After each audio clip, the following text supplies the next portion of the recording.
Hello, if anyone joined. We're going to get started in just a minute, maybe 2 minutes.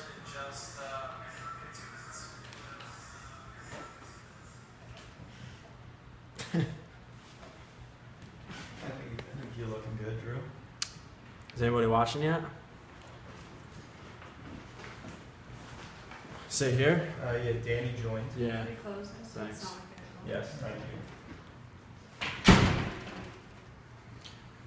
How you doing? If you just joined, we're going to get started in a minute. Just waiting for a few people to join.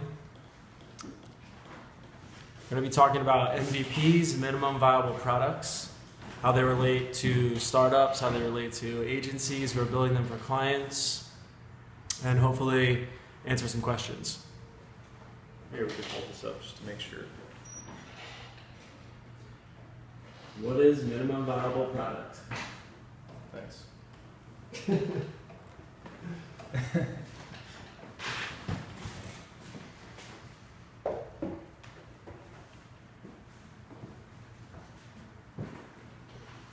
me know when you guys think I should get started. I can't see a screen right now, so. Give it another minute. Another minute. The question is anyone leaving? Matt Summer joined. All right. Matt, hello.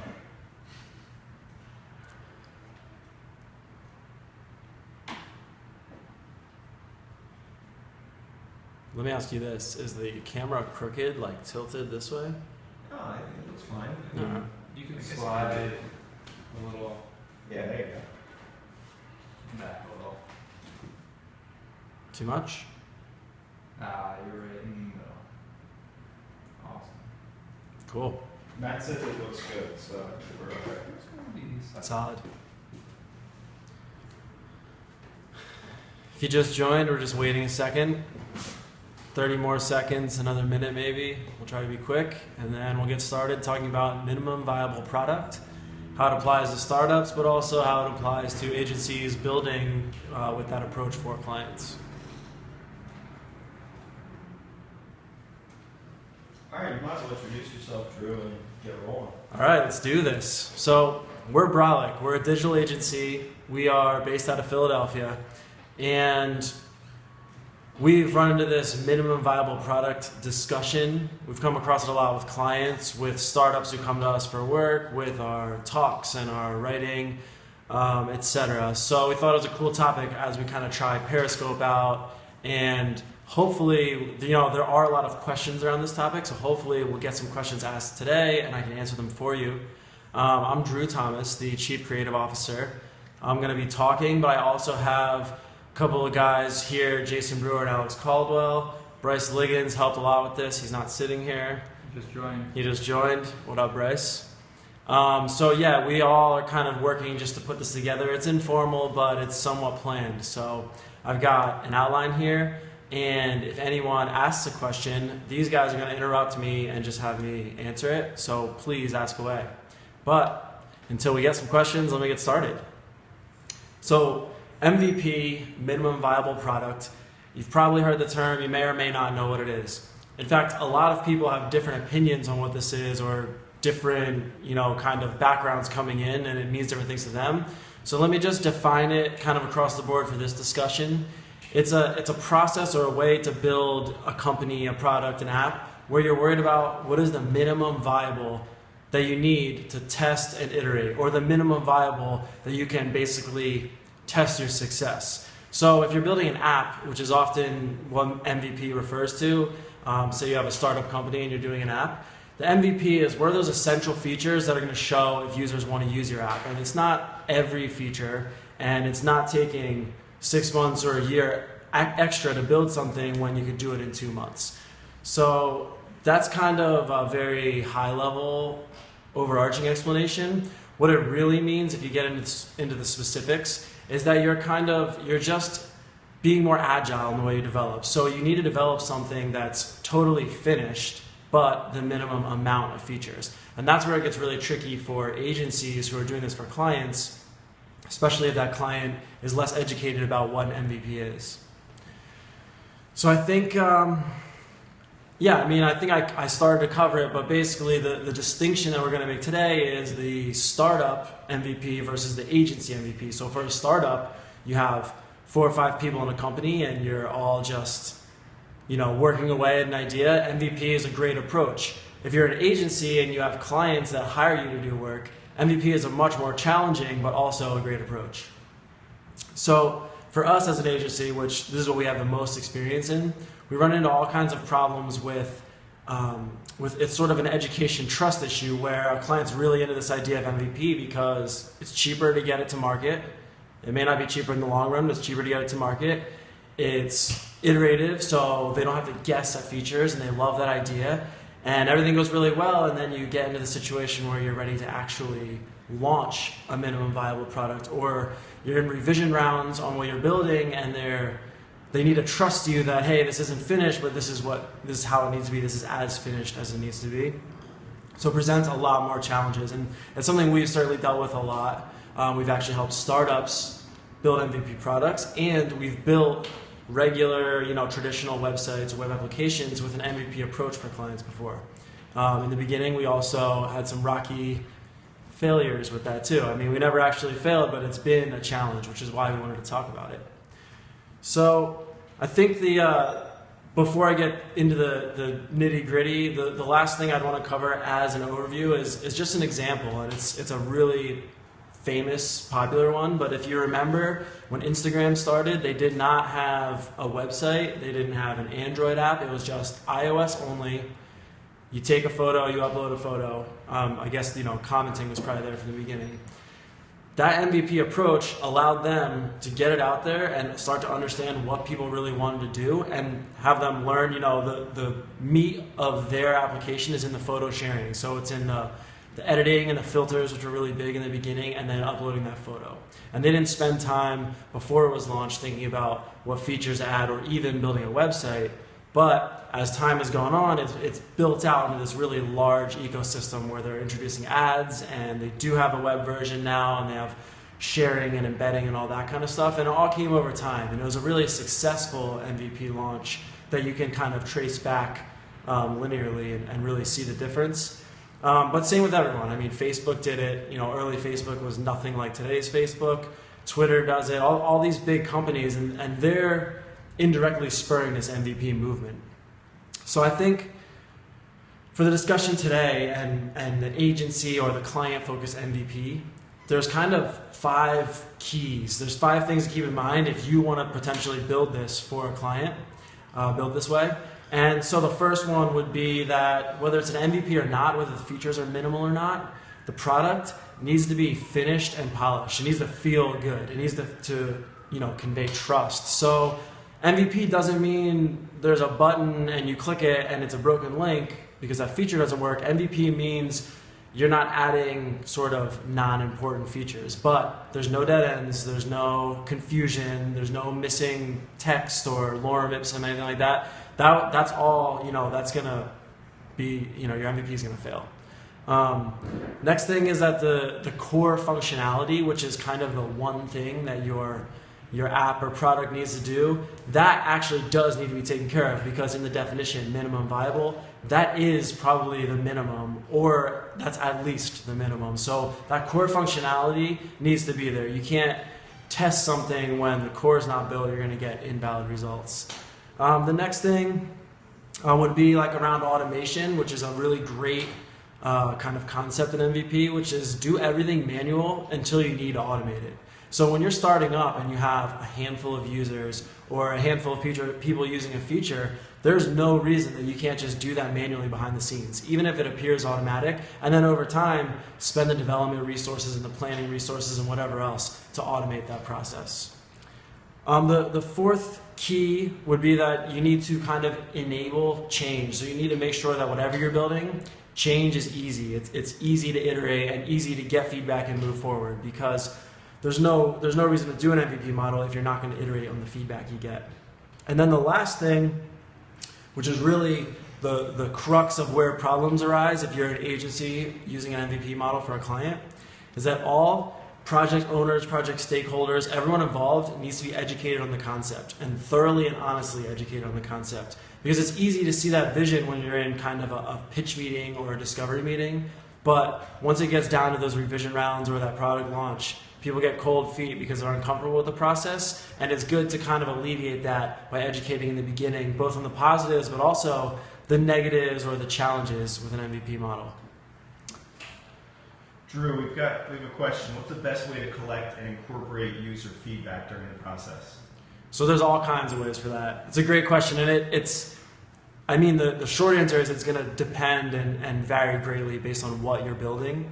But a lot of times there's the simple stuff is going to do fine. So if you're building a website or a web product, analytics right there is going to give you a ton of information, so you can see what people are doing. If you take that a step further and implement some custom events or basically engineer your app where you can tell exactly what people are doing, that's how you can tell who's using what, where people are failing in a process. And it goes, there's a lot of concepts in there with digital strategy or digital marketing where you have goals, you have a conversion funnel, that kind of thing, and you can analyze that data. That's one step that's sort of easy across the board, something that I would recommend every website, every web app has. But in addition, user surveys are big, especially if you're doing something like a beta launch or something where it's a controlled group of people.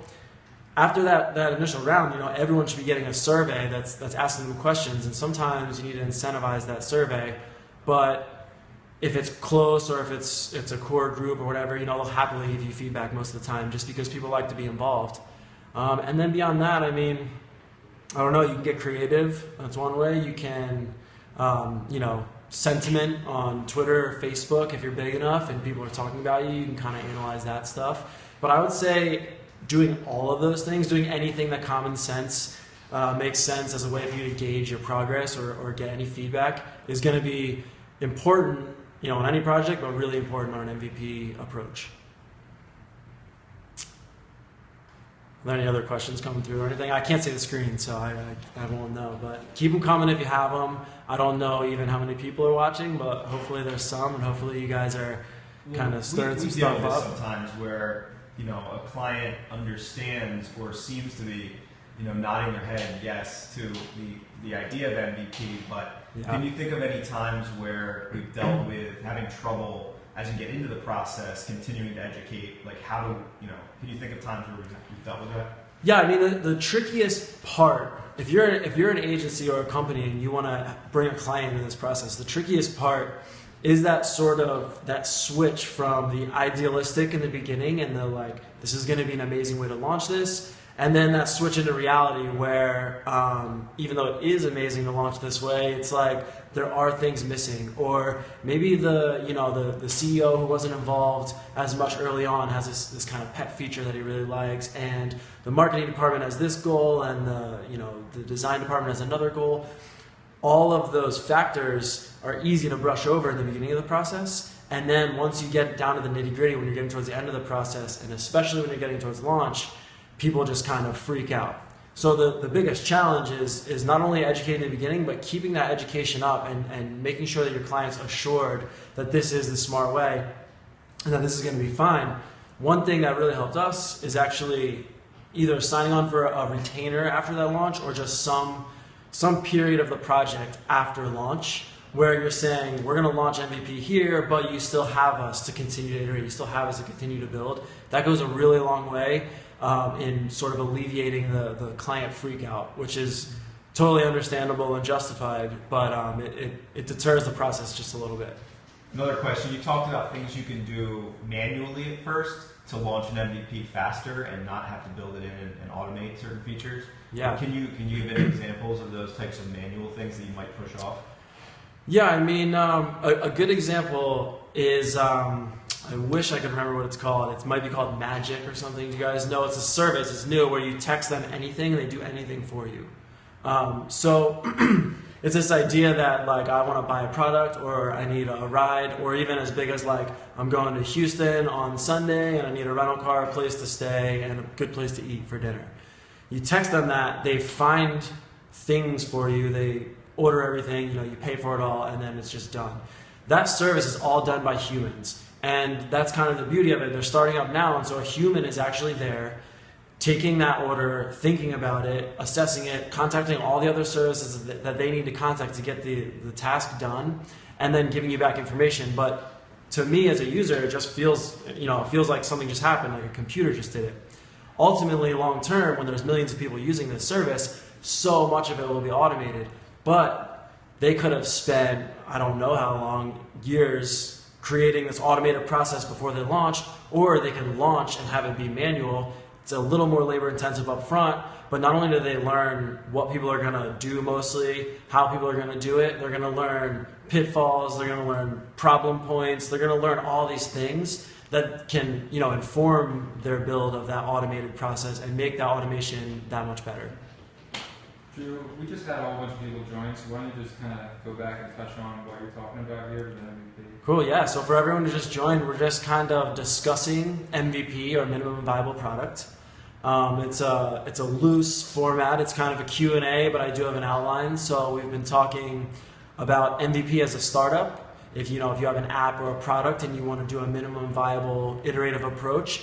And then we've also been talking about as an agency or as a company, if you're designing products or websites or applications for clients, how you can use an MVP approach which benefits you, benefits the client, and benefits the user, but comes along with a lot of challenges, especially with clients who are used to a more traditional kind of the waterfall approach, as they call it.